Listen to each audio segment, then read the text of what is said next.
Law enforcement in the performance of their duties are often exposed to all sorts of backlash, often coming from the camp of the accused or even from people from pending case.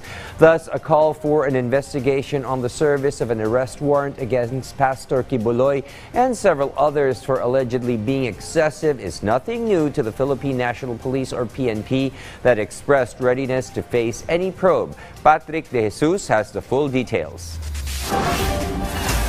3 high-ranking PNP officials have been placed administrative relief, including the Director of Directorate for Operations, Intelligence, and the Davao Region Police. This to give way to the investigation on the controversial raid in KOJC compound in Davao City while serving the arrest warrants against its founder, Apollo Kibuloy, and 5 other accused. These senior officers directly participated in the deployment of cops in the operation. 12 other officers and non-commissioned officers of the SAF and the CIDG were also relieved from their posts.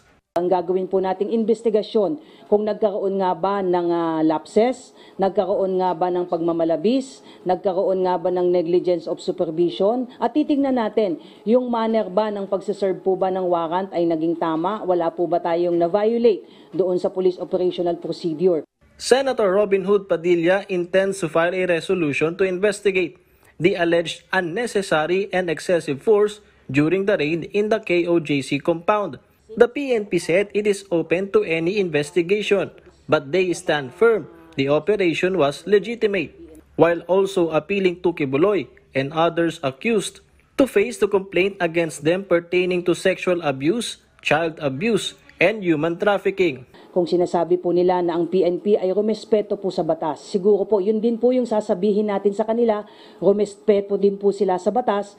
Ang PNP po ay open sa anumang investigasyon, pero ang gusto rin po natin maging bukas din po, lalong-lalo na po itong si Pastor Kibuloy at iba pang akusado na harapin po yung kanilang mga kaso laban sa kanila. Wala po tayong paghuhusga, linawin po natin, wala po sa poder ang PNP sa paghuhusga. Meron po tayong korte na titimbang whether or not meron pong basihan itong mga kasong isinampa po sa kanila. The PNP reiterates it will continue to track Kibuloy.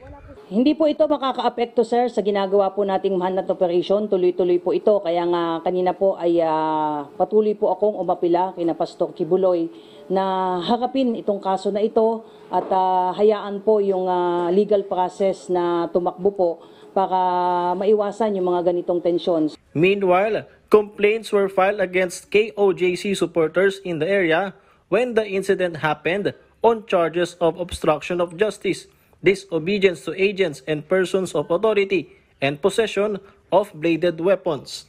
Patrick De Jesus from the National TV for a New and Better Philippines.